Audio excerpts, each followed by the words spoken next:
Bienvenidos a Rumbo a Jerusalén, un estudio profundo de la lección de escuela sabática con el profesor Luis Enrique López. Dios le bendiga, Dios le guarde. Comenzamos con otro estudio de la lección de escuela sabática, lección número 10 para el 8 de junio de 2019. Tiempo de dificultades. Texto de memoria. Airaos, pero no pequéis. No se ponga el sol sobre vuestro enojo. Efesios 4:26. Vamos a especificar ese texto más adelante. Tiempo de dificultades, como dice la revelación allí, el título de la lección. Vamos a sacarle mayor provecho a esta situación, ¿verdad? Dificultades, vamos a leer algo allí del Espíritu Profecía. El día domingo vamos a tratar los conflictos, dando textos allí que son clave en esos conflictos. El día lunes, algunos principios para el matrimonio, algunos consejos, especialmente de efectos, de carácter, esa cantidad de cosas allí. El día martes, el papel del enojo en los conflictos, la ira. Ahí viene la ira, no pequé. Conflicto, abuso y poder, el control. El día miércoles, función del marido, consejos específicos también para la esposa. Y el jueves vamos a tratar el perdón y la paz. Profundizar bastante en relación con el perdón, con lo que es la confesión, con lo que es el arrepentimiento, tipos de arrepentimiento, el falso, verdadero, qué es el perdón, que lo hemos tratado, se ha tratado algunas veces allí en la lección, pero que ahora lo vamos a profundizar un poquito más. Tiempo de dificultades. Hay una cita maravillosa que quisiera compartir con ustedes. Mensaje para los jóvenes, el capítulo 26, la batalla de la fe, se titula. Dice: ¿habéis observado alguna vez un halcón que persigue a una tímida paloma? El instinto ha enseñado a la paloma que para que el halcón agarre su presa debe volar por encima de su víctima. Por eso se eleva cada vez más en la bóveda celeste, perseguida siempre por el halcón, que quiere sacarle ventaja. Pero en vano, la paloma está en vano. La paloma está segura mientras no permite que nada le detenga en su vuelo o la haga ir hacia la tierra. Pero si vacila una vez y vuela más bajo, su vigilante enemigo se arrojará sobre ella y la agarrará. Repetidas veces hemos observado esta escena con interés palpitante, simpatizando con la palomita. Qué tristeza habríamos sentido al verla caer víctima del cruel halcón. Nos espera un conflicto de toda la vida con Satanás y sus seductoras tentaciones. El enemigo usará todo argumento, todo engaño para enredar al alma. Y debemos hacer esfuerzos fervientes, perseverantes para ganar la corona de victoria. No debemos de poner la armadura ni dejar el campo de batalla hasta que hayamos ganado la victoria y podamos triunfar en nuestro Redentor. Mientras tengamos la mirada fija en el autor y consumador de nuestra fe, estaremos seguros, como la palomita al volar en alto. Pero debemos colocar nuestros afectos en las cosas de arriba, así como la paloma, no en las de la tierra. Por medio de la fe debemos elevarnos cada vez más en la adquisición de la gracia de Cristo. Contemplando diariamente sus incomparables encantos, debemos crecer más y más a la semejanza de su imagen gloriosa. Mientras vivamos así en comunión con el cielo, Satanás nos tenderá en vano sus redes. Un conflicto, hermano, como lo dice aquí, nos espera un conflicto de toda la vida. Satanás tratando de crear problemas, pero igual que la paloma tenemos que volar alto, nuestra mirada puesta en las cosas de arriba, también como dice la palabra de Dios, no en las cosas aquí terrenales. Si miramos hacia abajo y nos concentramos en nosotros mismos, porque nosotros somos los chéveres, como ya lo hemos dicho en otras lecciones, hermanos, los conflictos, hay caminos que nos van a parecer que son correctos, pero son caminos de muerte y de sufrimiento. Ya lo hemos hablado en otras ocasiones y nos hemos gastado bastante tiempo en esto. Con esta ilustración yo creo que es claro, como para introducirnos aquí en este asunto tan sagrado. Tenemos que ser como la paloma. Hay un halcón que se llama Satanás que está buscando, metafóricamente hablando, destruirnos. Anda como león rugiente buscando a quien devorar en el hogar, fuera del hogar, por cualquier cosa Las zorras pequeñas son las que echan a perder la cosecha, dice la palabra de Dios. Las cositas pequeñitas, que no tuvo a tiempo una comida, que la ropa no está planchada, que el esposo llegó tarde, que la esposa no llegó a la hora que se podía decir. O sea, cualquier detallito que habló de manera desproporcionada, que de repente presupone que el esposo quiere decir algo y la mujer también, la esposa presupone, yo creo que va a decir algo, y en ese pensar por los demás se cometen errores terribles que crean conflictos, que si no estamos llenos de Dios nos predisponemos. Entonces por una cosita chiquitica se prende aquel incendio. Una palabra mal dicha, la palabra por la palabra no es el problema, es cómo se dice esa palabra. Entonces esa palabra crea dificultades que puede llevar hasta me quiero ir, ya se rompe la relación. Entonces hay que tener, como dice, metido a Dios allí en el corazón para poder superar todas estas cosas que en un momento determinado hunden a uno en dificultades y problemas. Bueno, el día domingo 2 de junio, los conflictos.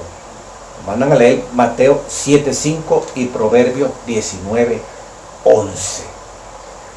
También, recordando las lecciones anteriores, hemos revisado Proverbios 19:11 y ahí en Mateo 7:5 habla de hipocresía. Dice aquí, el autor de Proverbios hace una observación muy astuta. Iniciar una pelea es romper una represa. Vale más retirarse que comenzarla. Proverbios 17:14, en la nueva versión internacional. Fíjense ese consejo tan maravilloso. Iniciar una pelea, un conflicto, es romper una represa, es soltar las aguas. Hermano, cuando una represa se suelta, acaba con medio mundo. Entonces, vale más retirarse que comenzarla. Proverbios 17:14. Una vez iniciado un conflicto, puede volverse increíblemente difícil de resolver. Según Romanos 14:19, hay que prevenir todo lo que conduzca a la paz y a la mutua edificación, debemos hacer. Cuanto más importante con estos principios para la armonía familiar. A veces cuando admites tu responsabilidad en un conflicto y puedes lograr que la otra parte se suavice, da un paso hacia atrás y considera si incluso es una batalla que merezca la pena librarse. Dicho otras palabras, en lecciones anteriores hemos admirado, ¿verdad?, cómo parte de mayo hay un texto allí que el pastor colocó, primero escrito, página 154, el 14 de mayo. Si se pusiera a un lado el orgullo y el egoísmo, 5 minutos bastarían para eliminar la mayoría de las dificultades. Primero escrito, página 154. Todos estos consejos nos van a ayudar a transitar pues esta lucha entre el halcón y la paloma, entre Satanás y nosotros como fieles servidores de Dios. Si no, hermano, no hay ninguna vida. Recordando un poquito lo de la ofensa. En Mateo 6, 14, 15, al terminar el discurso maestro de Jesucristo, el Padre Nuestro, los conflictos, ponen aquí la cita de Proverbios 19, 11, que pasa por alto la ofensa. Al terminar el Padre Nuestro, añadió Jesús, porque si perdonáis a los hombres sus ofensas, os perdonará también a vosotros vuestro Padre, os perdonará también a vosotros vuestro Padre Celestial. Mas si no perdonáis a los hombres sus ofensas, la palabra ofensa, lo repetamos la otra semana, en la otra lección, tampoco vuestro Padre os perdonará vuestras ofensas. El que no perdona suprime el único conducto por el cual puede recibir la misericordia de Dios. Imagínense ustedes, el que no perdona suprime, elimina, corta el único conducto, el único cable, pues, el único puente por el cual se recibe la misericordia de Dios. ¿Cuán importante es esto? ¿Qué es una ofensa? Que no perdone sus ofensas. Este vocablo se define a la acción y resultado de denigrar. El que no perdone que lo denigraron, que lo insultaron. Todas esas ofensas: insultar, herir, injuriar, despreciar, vejar, ultrajar, desacreditar, agraviar, difamar, deshonrar, herir a alguien, a una persona, ya sea por palabra o alguna acción particular, fastidiar, molestar, incomodar a alguien. El que no perdona a otro que le ha hecho esto, que nos ha hecho esto, que ha denigrado a nosotros, que nos insulta, que nos hiere, que nos desprecia, tampoco Dios nos va a perdonar a nosotros. Proverbios 19:11. La cordura del hombre detiene su furor y su honra es pasar por alto la ofensa. Proverbios en la nueva versión internacional, el buen juicio hace al hombre paciente. Su gloria, la gloria de ese ser, del ser humano, es pasar por alto la ofensa. Es tremendo, es pasar por alto la ofensa. Como la ofensa se ve como un factor, una bomba, pues, un detonante, que que crea dificultades. Dice, la gloria del hombre es pasar por alto la ofensa.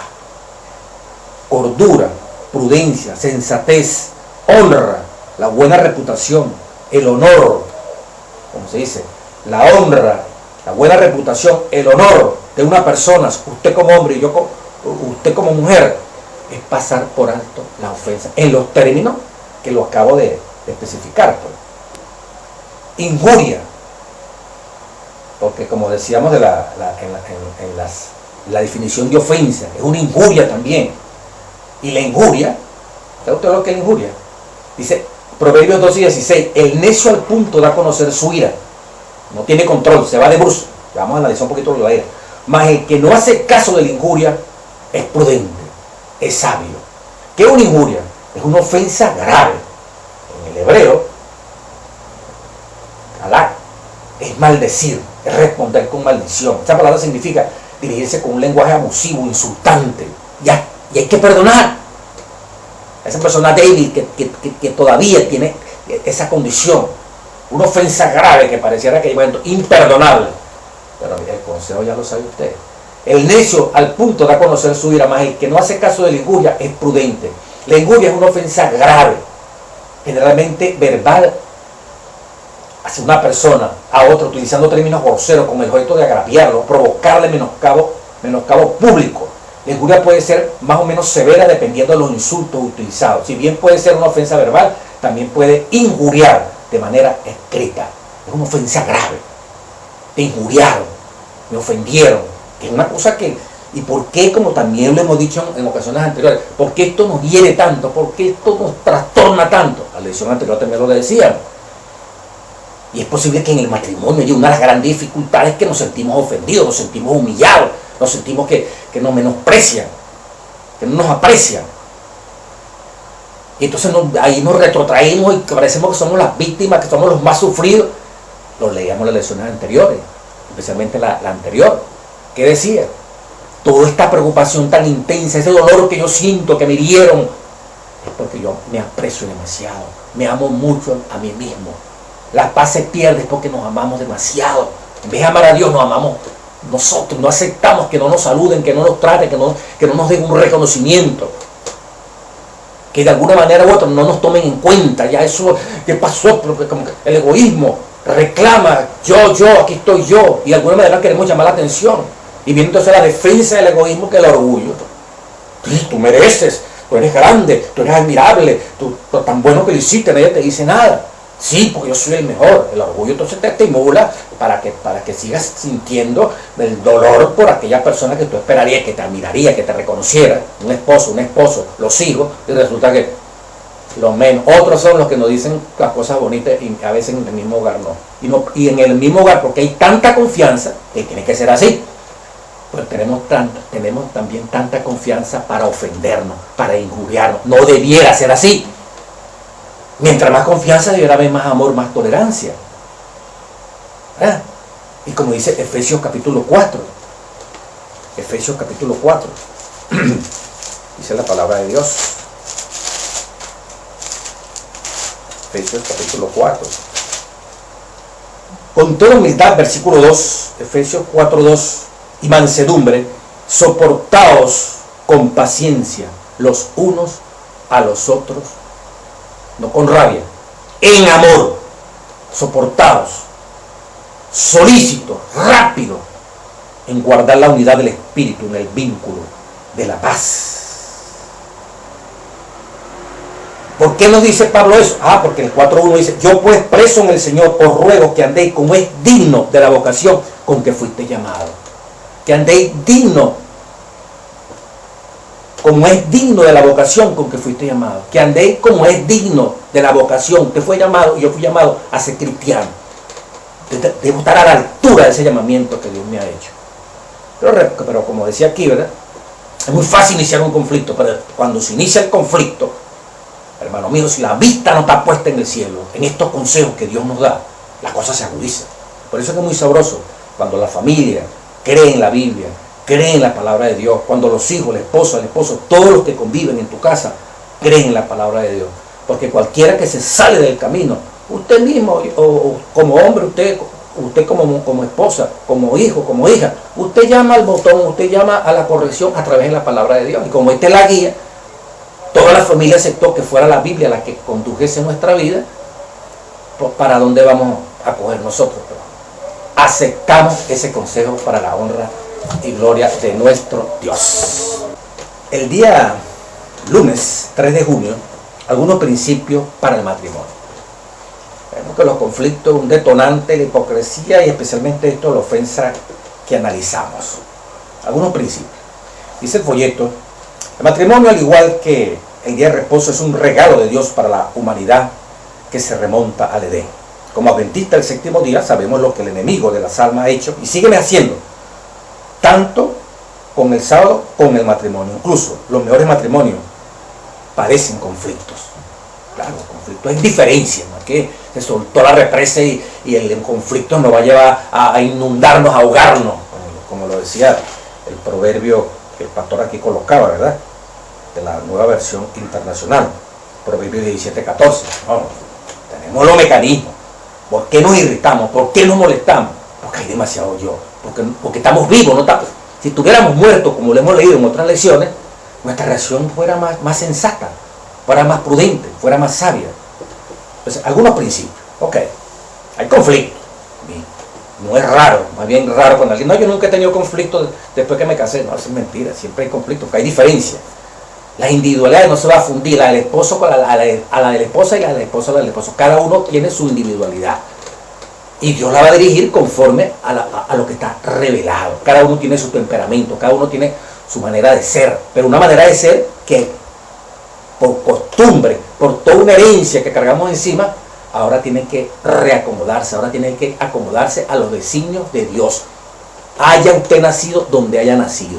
La cultura de Dios es universal. En el cielo no va a haber gente que se comporta como diferente como son los africanos o como se comporta el chino. Entonces, si chinos, africanos, americanos vamos al cielo, cada quien va a tener su propia cultura. Unos comen una cosa, otros comen otras cosas, otros tienen un concepto de lo que es el honor de una forma, otros lo tienen. No. Aquí hay una sola cultura, porque el que está promoviendo el cambio, la transformación del corazón es uno solo en los 5 continentes, que se llama Cristo Jesús.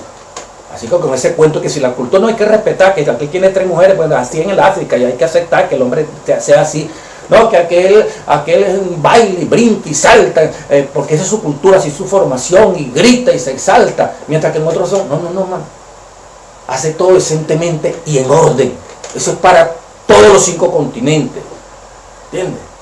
No, que aquel come insectos, que aquel cosa que están prohibidas en la Biblia, pero él los come porque esa es su cultura, así se crió, y él tiene que comer hormiga, él tiene que comer, cuando la Biblia dice que no se ven comer esos animales, no, pero es que lo acostumbraron así, él come ratón allá, él come culebra, porque bueno, así los militares les enseñan eso. Bueno, ya podrán enseñar los militares, la cultura, los ancestros, ya el indígena, el cacique, allá los chinos, los rusos, lo que sea, hermano. Dios tiene sus indicaciones aquí en la palabra de Dios para hacernos uniformes. O sea, que todos tengamos una concepción de la vida igualita. Porque el mismo Dios que se mueve aquí en este país, se mueve en todos los países. Tratándonos cada uno de manera especial para arrancar, para quitar todo aquello que nos separa de la cultura divina que Él quiere inaugurar cuando venga pronto con todo su redimido.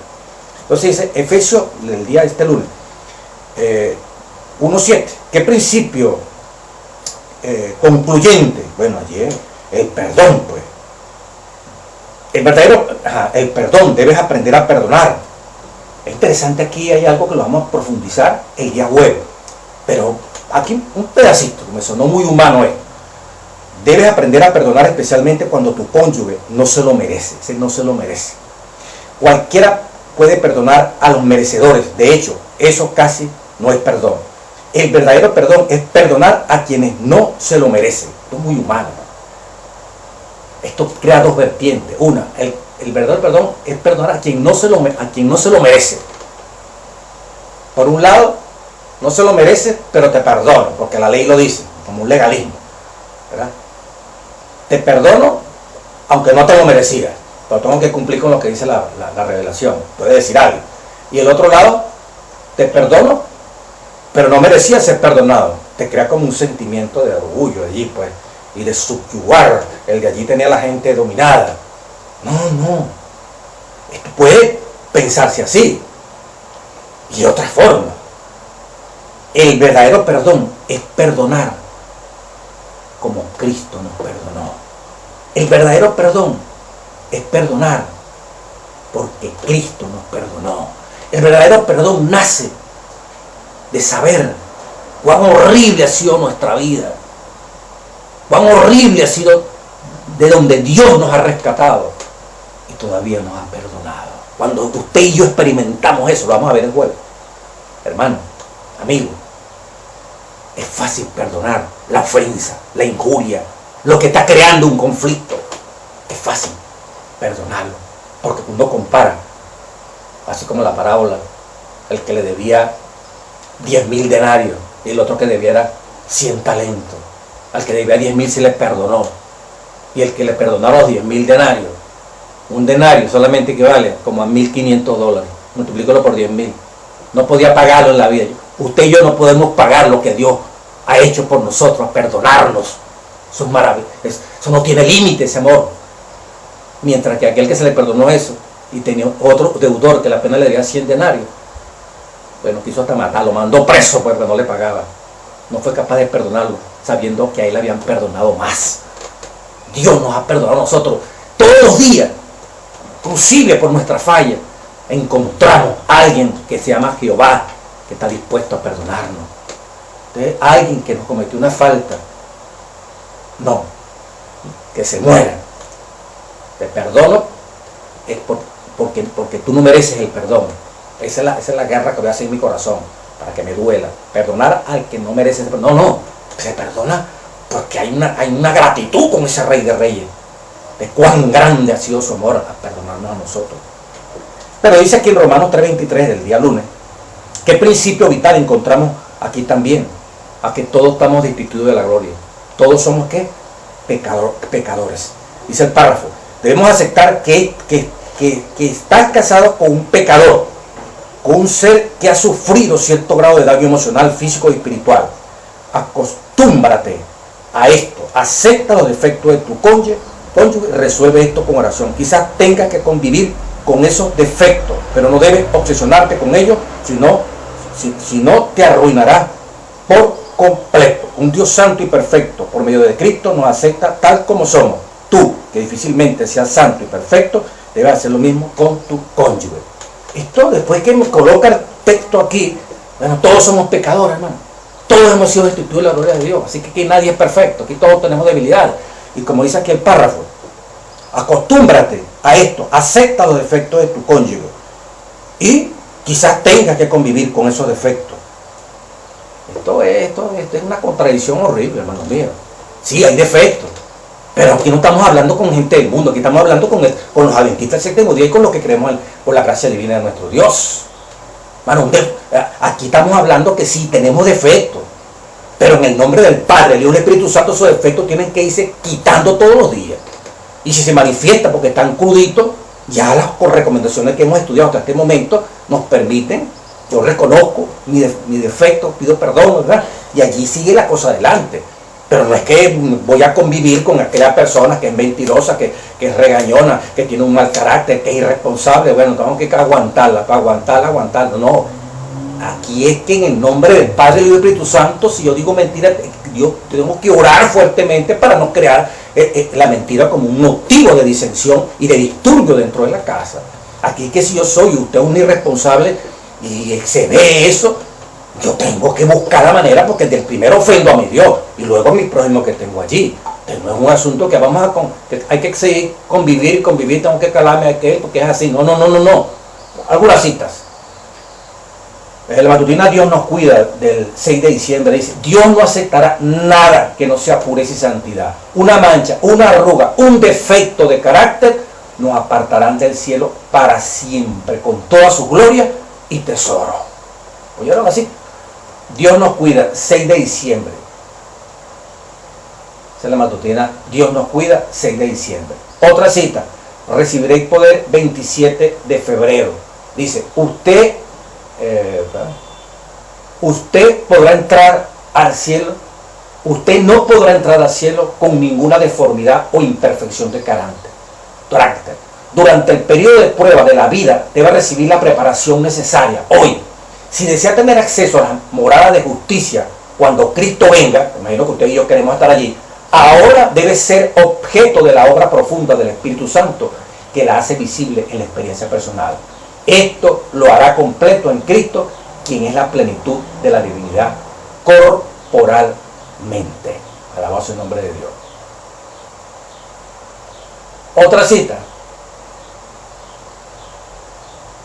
tomada de la maravillosa gracia, capítulo Corrige y Refina.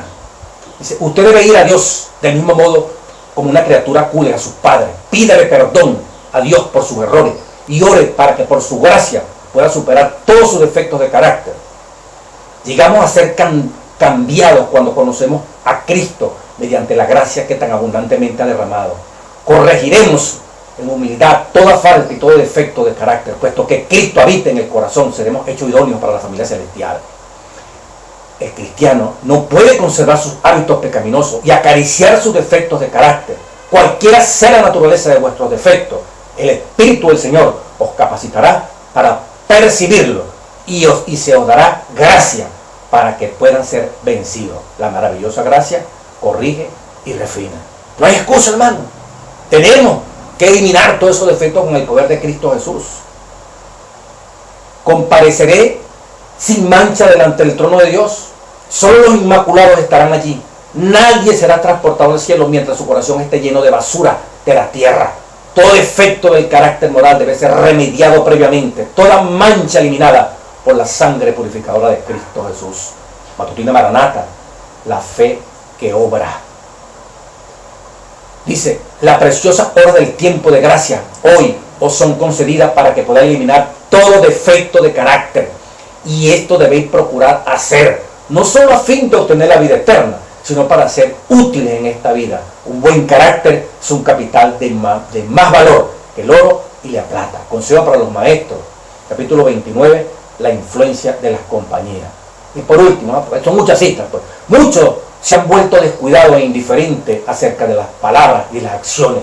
No comprenden su peligro y no ven ni entienden la misericordia de nuestro Dios al prolongar el tiempo de gracia a fin de que tengan oportunidad para adquirir un carácter digno de la vida futura e inmortal. Cada momento es del más alto valor. Se les concede tiempo no para que lo dediquen a estudiar sus propias comodidades y a transformarse en moradores de la tierra, sino para que lo empleen en la obra de vencer todo defecto de su carácter y en ayudar a otros por su ejemplo y esfuerzo personal a ver la belleza de la santidad. Dios tiene en la tierra un pueblo que con fe y santa esperanza está siguiendo el rollo de la profecía que rápidamente se cumple y cuyos miembros están tratando de purificar sus almas, obedeciendo la verdad a fin de no ser hallados sin manto de boda cuando Cristo aparezca. Hoy Testimonios tomo 1, la preparación para la venida del Señor Jesucristo. Entonces, hermano, aquí no es que nosotros vamos a tener que convivir con el defectuoso esposa. Si estamos en Dios, aquí es que todos los días Dios está preparando y creemos que tiene que ser en este momento la última generación de esta tierra, que va a ser sin defecto. Cuando venga el sellamiento, hermano, eso implica que usted no va a tener ni un defecto. Siendo mortales, ya usted se convierte inmortal. Porque los que son sellados para pasar por el tiempo, la apretura de Jacob y después el cierre de gracia, no mueren. Son los 144.000 de manera simbólica. Pero real, de manera verdadera, hombres y mujeres que van a ser sin mancha, que estando en esta tierra, después de más de 6.000 años de pecado, alcanzan la inmortalidad que tenía Adán y Eva sin haber tenido mancha de pecado anterior. Estos sí tenían, fueron sacados de esta basura del mundo, del pecado.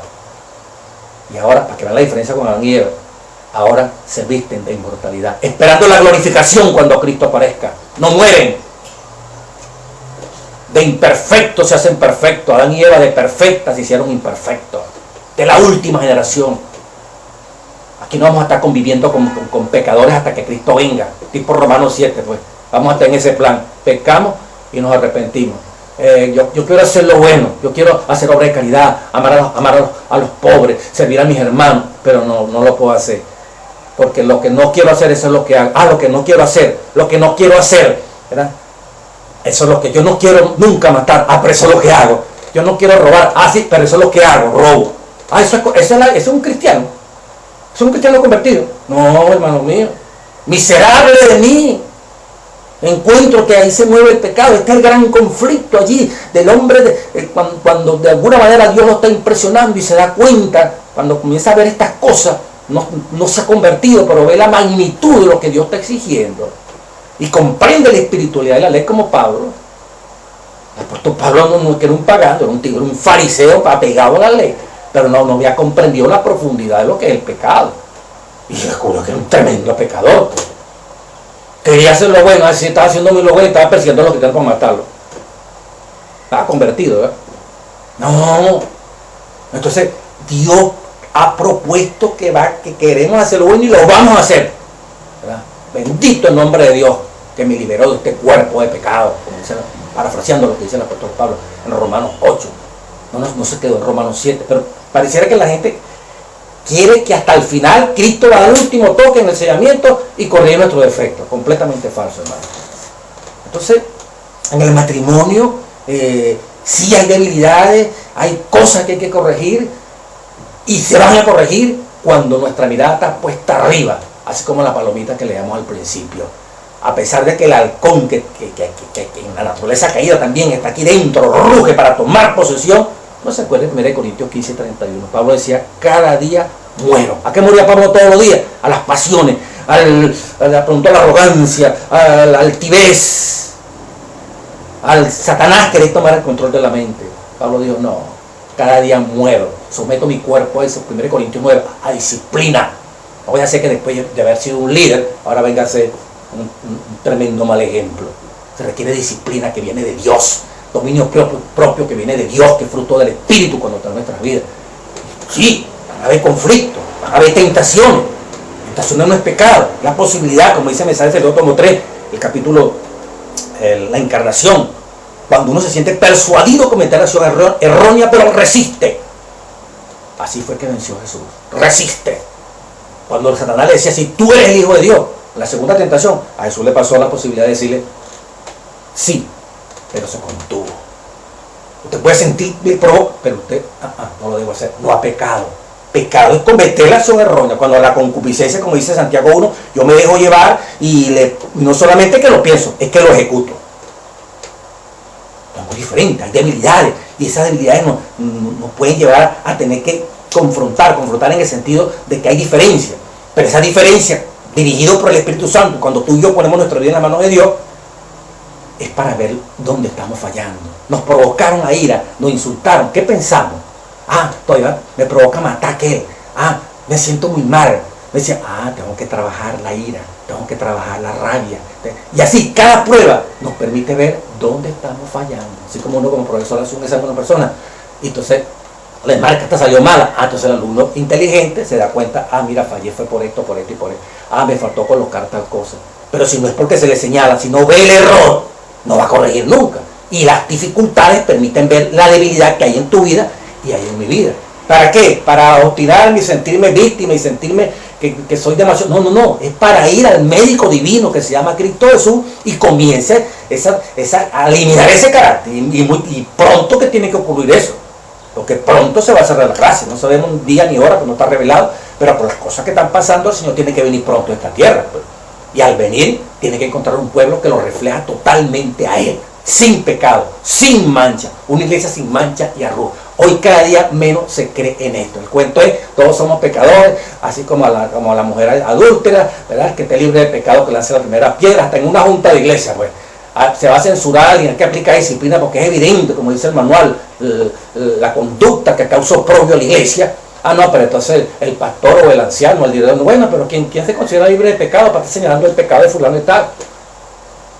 Ah, yo también soy pecador, yo también soy pecador. Entonces todos son, finalmente no se puede censurar a nadie, ni se puede disciplinar a nadie, porque como todos somos malos, pero ahí está Mateo 18:15.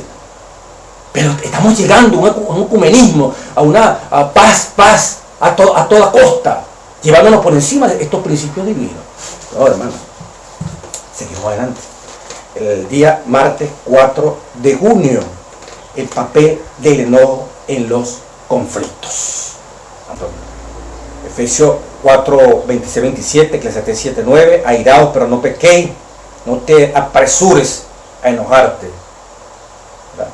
En algunos consejos que aparecen allí, Eclesiastés 7, 9. ¿Qué dice Santiago? Todo hombre pronto para oír, tardo para hablar y tardo para airarse. Si estás enojado por algo, en lugar de dejarlo flotar como una nube sobre tu vida, conviértelo en algo positivo. Ora, dice aquí el folleto. Mira lo que dice Matutina cada día con Dios, 23 de abril. Seremos juzgados mal, pero el precioso adorno de un espíritu manso y sereno nos enseña cómo soportar, cómo tener piedad con aquellos que pronuncian palabras apresuradas y desconsideradas. Seremos juzgados mal, pero el precioso adorno de un espíritu manso y sereno que solamente lo da es la comunión con Dios apuntando al cielo. Podemos soportar, como decía Efesios 4:2, cómo tener piedad con aquellos, cómo tener piedad, consideración con aquellos que procuran que nos pronuncian palabras apresuradas y consideradas. Matutina acá, Dios nos cuida, abril 23. Cualquier manifestación de un espíritu desagradable seguramente despertará el demonio de la pasión. Lo hemos leído en otras ocasiones esta cita, cualquier manifestación de un espíritu desagradable, alguien que se siente desagradable en la casa, en el hogar, se enojó, está molesto, despertará el dominio de la pasión que mora en los corazones que no están vigilados. Me molesté, hermano, y si yo no tengo el Espíritu Santo, me voy a, nada menos, se me va a alborotar en mí el demonio de la pasión. De desagradable que me siento porque pasó esto, pasó aquello, X, Y, Z, por tiempo no especificamos, la rabia va a cundir en mi corazón. Y el enojo. Al enojo impío no hay que fortalecerle. Matutina, Dios nos cuida, abril 23. Sino someterlo. Es una chispa, el enojo, que encenderá fuego a la naturaleza humana indomada. La naturaleza humana que no está controlada por el Espíritu Santo es indomada. Y es una chispa que la prende cuando nos sentimos un desagrado y nos enojamos. La chispa, como decía, es una chispa que encenderá. El demonio de la pasión se alborota. Evitad pronunciar palabras que promoverán dificultades. Es mejor soportar el mal que hacer el mal. Dios quiere que cada uno de sus seguidores, hasta donde sea posible, vive en paz con todos los hombres. Pero mire ese factor del enojo, cómo puede echar a perder una relación y crear enemigos. Los judíos pensaban, cuando el sermón del monte, Jesús le dijo, oíste que fue dicho no matarás. Sí, el mandamiento dice matarás. Pero yo os digo, no os enojéis con vuestro hermano. Cualquiera que le dice maltrata al hermano de palabra es culpable de juicio. No solamente es matarlo, es el enojarnos. El que odia a su hermano, el que tiene rabia al hermano es un homicida. Mira, Juan 3:15. No ha pasado de muerte a vida. Entonces, Dios, que puede pasar por la mente eso. Pero inmediatamente el Espíritu de Dios lo clamamos. Señor, quítame esto. Y hasta que no venga la aprobación, no nos damos cuenta que todavía tenemos ese veneno en la cabeza. Por eso son benditas las pruebas, porque nos permite ver qué somos, de qué estamos hechos, usted y yo. Si se cumple la voluntad de Dios, dice el hogar cristiano, obligación de los cónyuges, ambos esposos se respetarán mutuamente, cultivarán el amor y la confianza. Cualquier cosa que habría de destruir la paz y la unidad de la familia debe reprimirse con firmeza y debe fomentarse la bondad y el amor. El que manifiesta un espíritu de ternura, tolerancia y cariño, no es que es débil, no es que es sometido o sometida. El que manifiesta un espíritu de ternura, de tolerancia y cariño, notará que se le recíproca con el mismo espíritu. El amor produce amor. No es que es un tonto, una tonta. La unidad de la iglesia es la evidencia convincente de que Dios envió a Jesús al mundo como redentor. Es un argumento que los mundanos no pueden contradecir. Por tanto, Satanás obra constantemente para impedir esta unión y armonía, a fin de que los incrédulos, al notar la apostasía, las disensiones, las peleas y contiendas entre los que quisimos ser cristianos, se disgusten con la religión y se confirmen en su impenitencia. Testimonio para la iglesia, tomo 5, páginas 619 y 620. Donde reina el Espíritu de Dios, no se hablará de incompatibilidad en la relación matrimonial. Fue lo que dije. Donde reina el Espíritu, no se manifestará ¿qué? Donde reina el Espíritu de Dios, no se hablará de incompatibilidad en la relación matrimonial. Hogar Cristiano, capítulo 17, obligaciones de los cónyuges. Si de veras se forma en nosotros Cristo en la esperanza de gloria, habrá unión y amor en el hogar. El Cristo que mora en el corazón de la esposa concordará con el Cristo que habita en el del marido.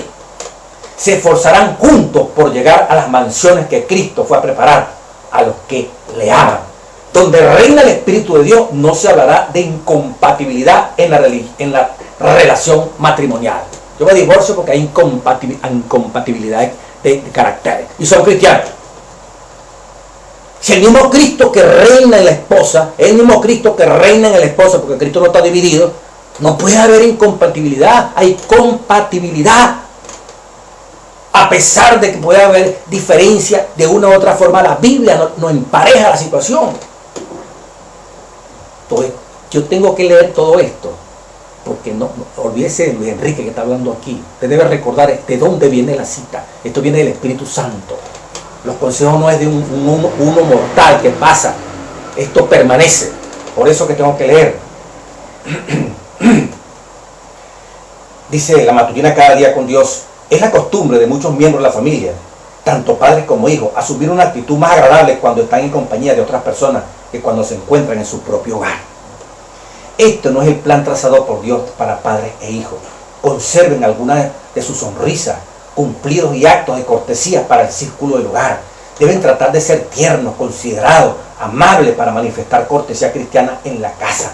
Hay que cultivar el espíritu lleno de gracia de la religión del hogar.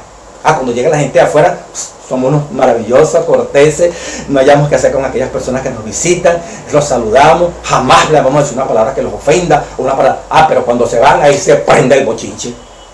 Pero es una hipocresía terrible. O sea, no puede ser así, pues. Antes, sed benignos unos con otros. Efesios 4:32. Necesitamos albergar amor en nuestros corazones, no debiéramos estar dispuestos a pensar mal de nuestros hermanos. Debiéramos interpretar en la forma más leve posible lo que hacen o lo que dicen. ¿Qué es lo que dije? Debiéramos interpretar lo más leve posible lo que hacen o lo que dicen. Debemos ser cristianos en el sentido bíblico del término, habiendo purificado vuestras almas. Matutina Cada Día con Dios, 15 de marzo. Habiendo purificado nuestras almas por la obediencia a la verdad mediante el Espíritu, para el amor fraternal no fingido. Amaos unos a otros entrañablemente de corazón. Bueno, y también en esta parte del día martes, aquí toqué algo también del día miércoles, ¿verdad? Algunos consejos, enseñanzas vitales y que le vamos a profundizar también. Esta parte de airaos, pero no pequéis. Vamos a leerle de profundizar acerca de este asunto de la ira que habla allí el día martes. El hombre iracundo provee contienda, más el que tarda en airarse apacigua la rencilla. Proverbios 15:18. El de grande ira llevará la pena, y si usa violencia añadirá nuevos males. Proverbios 19:19. Dice la revelación. El que fácilmente se enoja hará locuras, y el hombre perverso será aborrecido. Proverbios 14:17. Mejor es el que tarda en airarse que el fuerte, y el que se enseñorea de su espíritu que el que toma una ciudad. Proverbios 16:32. El que tarda en airarse es grande de entendimiento, más el que es impaciente de espíritu enaltece su necedad. Proverbios 14:29. El que pasando se deja llevar de la ira en pleito ajeno es como el que toma el perro por la oreja. Te agarra un perro por la oreja y lo super muerde. Proverbios 26:17. No entréis apresuradamente en pleito, no sea que no sepas qué hacer al fin, después de que tu prójimo te haya avergonzado. Proverbios 25:8. Ahora, el texto bíblico que dice aquí, airaos, pero no pequéis, se refiere a la justa indignación contra el pecado, que surge del celo por la gloria de Dios, y no al enojo promovido por la ambición del amor propio herido. Airaos, pero no pequéis, ya dice la Biblia, en la lección del día martes. Por eso Dios me da derecho a molestarme y a ponerme bravo. No es así. Airaos, pero no pecar, significa a la justa indignación contra el pecado, que surge del celo por la gloria de Dios y no al enojo promovido por la ambición del amor propio herido. Tal fue el enojo de Moisés. Mente, carácter y personalidad, capítulo 56. Es tremendo, ¿verdad? En la explicación que da el texto. Sigue diciendo. La indignación, mente, carácter y personalidad, capítulo 56. La indignación de Cristo iba dirigida contra la hipocresía, los groseros pecados por los cuales los hombres destruían su alma. Engañaban a la gente y deshonraban a Dios. En el raciocinio especioso y seductor de los sacerdotes y gobernantes, él discernió la obra de los agentes satánicos. Aguda y escudriñadora había sido una su denuncia del pecado, pero no habló palabras de represalia, más que una persona causa a otra en venganza o satisfacción de un agravio. Sentía una santa ira, mente, carácter, personalidad, capítulo 56, contra el príncipe de las tinieblas, pero no manifestó irritación, excitarse vivamente. Así también el cristiano que vive en armonía con Dios posee los suaves atributos del amor y la misericordia. Sentirá una justa indignación contra el pecado, pero la pasión no lo incitará a vilipendiar, despreciar a alguien, ofenderlo, humillarlo. Pero la pasión no lo incitará a vilipendiar a los que lo vilipendien. Aún al hacer frente a aquellos que, movidos por un poder infernal, sostienen la mentira, conservará en Cristo la serenidad y el dominio propio. ¿Qué es lo que significa airaos, pero no pequéis? ¿Verdad? Airaos, pero no pequéis. Es tremendo, ¿verdad? La explicación, dice el comentario bíblico, más sencilla parece ser la de considerar que la ira de la cual se habla en este pasaje es la justa indignación. El cristiano que no se indigna frente a las injusticias y los extravíos voluntarios puede ser también insensible frente a algunas otras situaciones que deberá incumbirle. Comentario bíblico. El papel más importante de una justa indignación es estimular a los hombres en su batalla contra el pecado. Jesús nunca se airó debido a alguna ofensa personal, pero sí ante los sutiles desafíos lanzados contra Dios e injusticias cometidas contra seres humanos. Marcos 3:5. La ira es justificable cuando se dirige contra la conducta equivocada, pero sin ninguna animosidad contra el culpable. ¿Qué es animosidad? Sentimiento de oposición o antipatía que se tiene contra alguien o algo, animadversión. Pero sin ninguna animosidad contra el culpable. Ser capaz de separar estos dos elementos es un triunfo magnífico en la vida del cristiano. Entonces, no es airarse, no pequéis. Aquí se nos abrió la puerta para, tú sabes, hacer lo que nos da la gana y Dios nos autoriza a que entremos en conflicto. Esta definición quede bien clara. Conflicto y abuso de poder y control, el día miércoles. ¿Qué enseñanzas vitales sobre las relaciones se encuentran en 1 Juan 4:6, Colosenses 3:19? Vamos a leer la de Colosenses 3:19, que me parece también importantísima allí. Colosenses 3:19. Oiga esto que le va a gustar. Estos conflictos, abuso de poder, control, todo esto sucede porque Dios no está allí, pues, metido en nuestro corazón.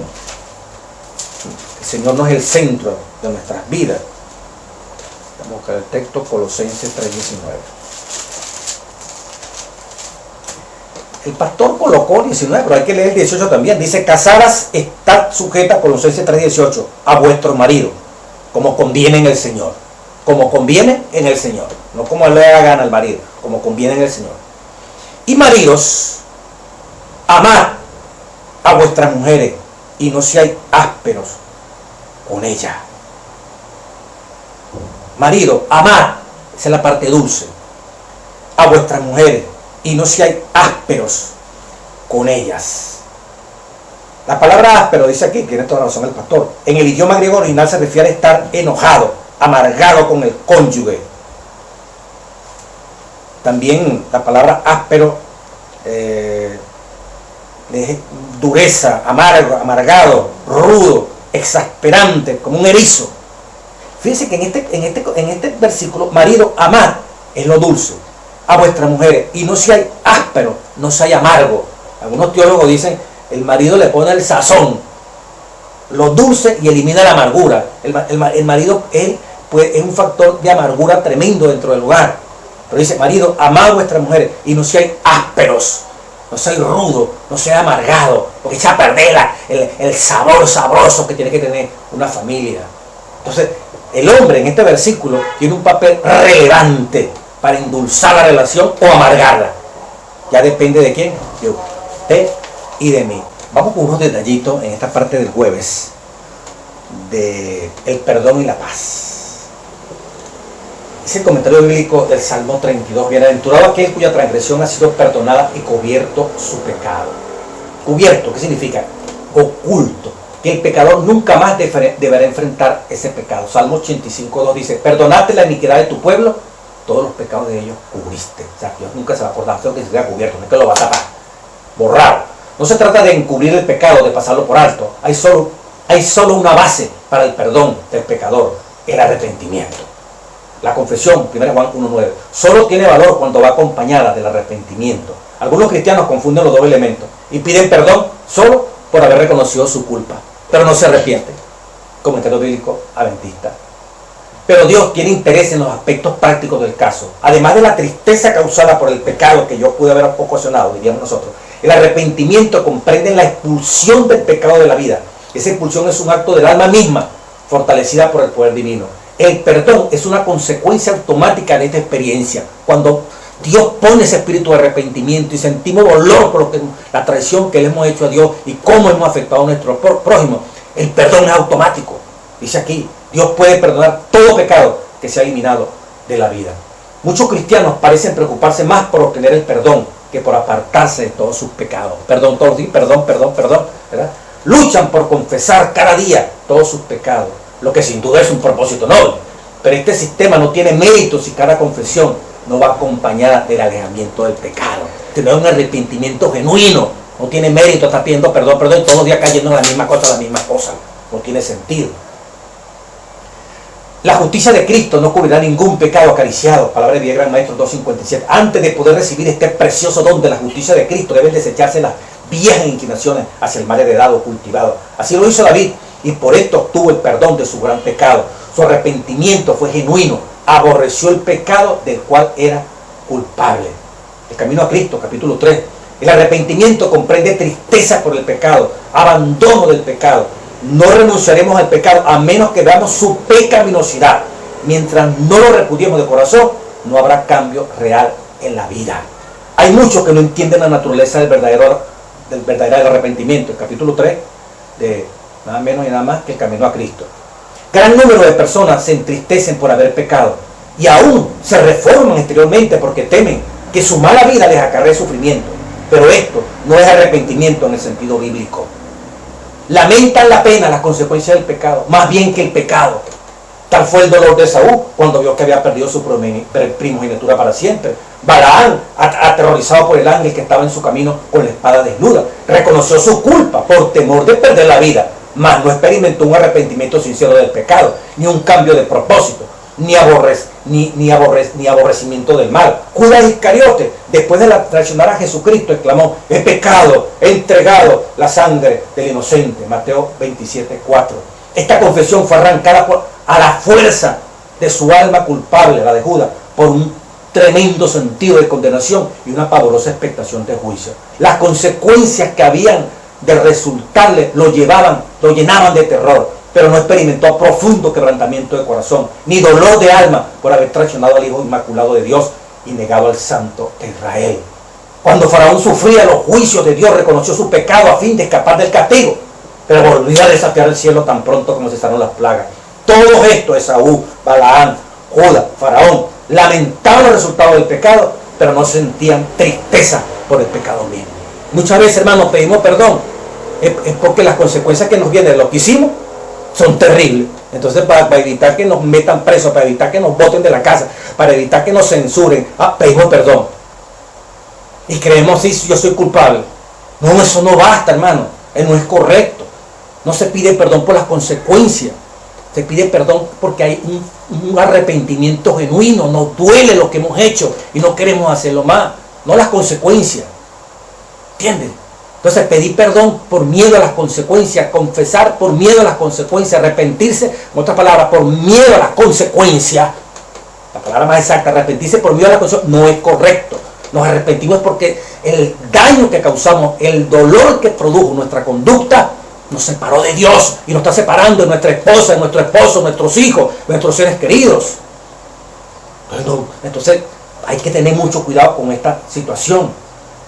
La versión de David después de su caída es una ilustración de la naturaleza del verdadero dolor por el pecado. Su arrepentimiento era sincero y profundo. No hizo ningún esfuerzo por atenuar su crimen, ningún deseo de escapar del juicio que lo amenazaba inspiró su oración. Ese canto, el Salmo 51, lo leían en la congregación y David estaba allí, era el canto de su arrepentimiento, como recordándole su pecado que cometió. Lo cantaba en la congregación y él oyendo allí. Imagínense ustedes que canten en la congregación, ¿verdad? El arrepentimiento por el pecado gravísimo que usted hizo y que yo hice. Y se convirtió en un canto nacional. Y lo estamos mencionando en este momento. El pastor coloca aquí, y muy bueno, no somos perdonados porque perdonamos, sino por cómo perdonamos. El fundamento de todo perdón se encuentra en el amor inmerecido de Dios. Pero por nuestra actitud hacia los demás mostramos si hemos hecho nuestro ese amor. Por tanto, Cristo dice, con el juicio con que ustedes juzgan, serán juzgados. Y con la medida con que ustedes miden, serán medidos. Si tú no perdonas porque tú eres estricto y no perdono, bueno, así mismo te lo aplica Dios. Con la misma vara que usted mide, con los mismos juicios que usted está haciendo, usted es estricto, usted es fuerte, no le perdono eso. Bueno, yo tampoco te voy a perdonar. Pero cuando usted comete una falta y yo cometo una falta, yo quiero que me perdonen, yo quiero que me entiendan, yo quiero que me comprendan. La ley del embudo, lo más anchote para mí y lo más finito para los demás. No es así. Así no obra este asunto. Por eso la cita tan bonita, ¿verdad? Palabra de Gran Maestro, página 196-97. No somos perdonados porque perdonamos, sino cómo perdonamos. ¿Qué nos movió a perdonar? Hablando de quien pide perdón, ¿verdad? ¿Cómo actuamos nosotros? ¿Cómo nos perdonamos? Nos perdonamos, hermano, porque Dios nos ha perdonado demasiado a nosotros. Y el que pide perdón lo hace no porque lo van a matar, no porque lo van a echar, sino porque siente un dolor, el arrepentimiento genuino. Y no le da pena decir, yo hice esto, o quiero reconciliación con mi Dios. No está teniendo las consecuencias, lo que teme es que se separó de Dios. Como José, ¿cómo haré yo tan grande pecado contra mi Dios? El problema no era que fuera de Potifar, el problema era cómo pecaré yo contra mi Dios, no las consecuencias. Las consecuencias se le dejan a Dios, pero primeramente yo quiero estar en paz con mi Dios. Permita al Espíritu Santo, hermano, y permita al Rey de Reyes, Señor de Señores, hacer posible que estas cosas fortalezcan, nos permitan crecer en estas dificultades que se presentan día a día en la vida, crecer como Cristo creció en gracia y sabiduría para con Dios y para con los hombres. Que el Dios bendito de Israel esté en tu vida y esté en mi vida.